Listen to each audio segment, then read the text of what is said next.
কেকার সাতকাহনে সকলকে স্বাগতম। আশা করি তোমরা সবাই খুব ভালো আছো, আমরাও ভালো আছি। ঘরে বানিয়েছিলাম চিকেন রোগান জোস। খেতে হয় ভীষণ টেস্টি। ঘরে বসেই কিন্তু আমরা রেস্তোরাঁর মতন এই চিকেন রোগান জোস বানিয়ে নিতে পারি এখানকার টিপসগুলো ফলো করে। তাহলে আসো দেখে নিই কীভাবে করছি এই চিকেন রোগান জোস। সঙ্গে থাকো। চিকেন রোগান জোস করার জন্য সবার প্রথমে 1 কিলো চিকেনকে আমি ভালো করে ধুয়ে পরিষ্কার করে জল ঝরিয়ে নিয়েছি। এখন এটাকে ম্যারিনেশন করে নেব। তার জন্য দিয়ে দিলাম স্বাদ অনুযায়ী নুন, আর দিয়েছি 1 চামচ জিরে, আর দিয়েছি কাশ্মীরি লঙ্কা, আর ফ্যাটানো টক দই, আর দিলাম সর্ষের তেল গরম করে ঠান্ডা করে নিয়েছিলাম। এগুলো সব কিছু দিয়ে এখন খুব ভালো করে ম্যারিনেশন করে রাখতে হবে এটাকে। তোমাদের হাতে যতটা সময় থাকবে অন্তত 1 থেকে 1.5 ঘন্টা রাখতে পারলে খুব ভালো হয়। আমি এটাকে 1.5 ঘন্টা রেস্টে রেখেছিলাম।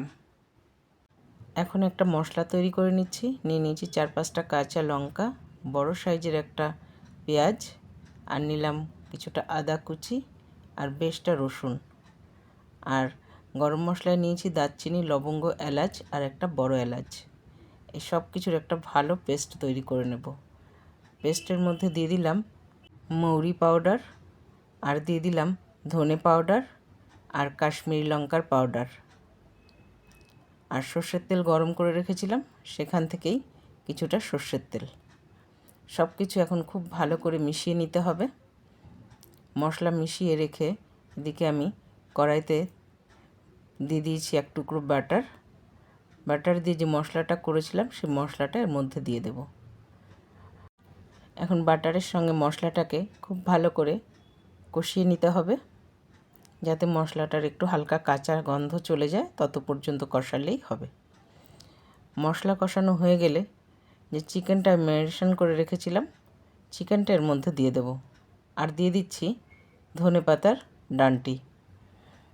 সব কিছুর সঙ্গে এখন খুব ভালো করে মিশিয়ে নিতে হবে।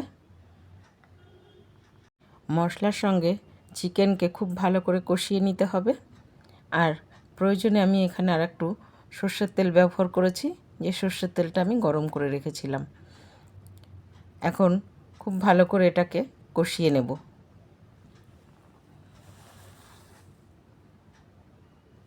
এখন এখানে আমি ফ্যাটানো দই ব্যবহার করব। এখানে আমি 250 গ্রাম মতন দইকে ফেটিয়ে রেখেছিলাম। দই দিয়ে এখন খুব ভালো করে মিশিয়ে নিতে হবে। আর দই দেওয়ার সময় অবশ্যই গ্যাসটাকে একটু লো রাখবে, তাহলে দইটা কিন্তু ফাটবে না। খুব ভালো করে দইয়ের সঙ্গে মিশিয়ে এটাকে ঢাকা দিয়ে আমি কিছুক্ষণ রান্না করে নেব। ঢাকা দিয়ে রান্না করাতে চিকেনটা খুব তাড়াতাড়ি সফট হয়ে যাবে।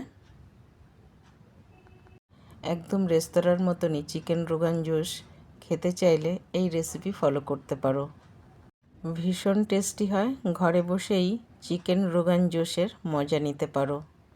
একবার এইভাবে ঘরে বানিয়ে নিলে না আর রেস্তোরাঁতে যাবে না খাওয়ার জন্য, ঘরেই বারবার বানিয়ে খাবে।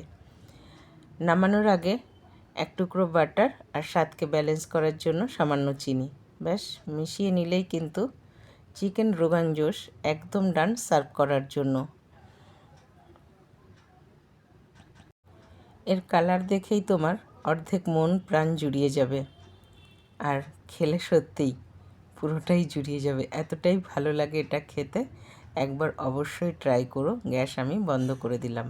এই চিকেন রোগান জোস আমরা যে কোনো রেস্তোরাঁ থেকে কিন্তু বহুমূল্যে নিয়ে থাকি, তো ঘরে আমরা খুবই অল্প খরচে বানিয়ে নিতে পারি, আর একদম রেস্তোরাঁর মতন এনজয় করতে পারি ঘরে বসেই। জাস্ট এর কালারটা দেখো, যত সুন্দর দেখতে হয়েছে না, তত সুন্দর কিন্তু খেতেও হয়েছে। আর এটা আমি সার্ভ করেছিলাম গরম গরম ভাতের সঙ্গে মধ্যাহ্ন ভোজনে। গরম ভাতে সবাই আমরা ভীষণ তৃপ্তি করে খেয়েছিলাম। ঘরের যে কোনো অকেশানে বা ঘরে কোনো গেস্ট এলে কিন্তু এই রেসিপিটা সার্ভ করতে পারো। নিজেও হ্যাপি হয়ে যাবে আর গেস্টও কিন্তু হ্যাপি হয়ে যাবে। আর চিকেনটা কিন্তু একদম সফট হয়েছিল, ঘরে তো আমরা ভালো খেয়েছি, তোমাদের রেসিপি কেমন লাগলো কমেন্টে জানাতে কিন্তু একদম ভুলো না। ভালো লেগে থাকলে চ্যানেলটা ফলো করে পাশে থেকো, আর ইউটিউব থেকে দেখে থাকলে প্লিজ বন্ধুরা সাবস্ক্রাইব করে দিও। তাহলে আজ এখানেই শেষ করছি। সবাই ভালো থাকবে, সুস্থ থাকবে। দেখা হবে পরের আরেকটি ব্লগে।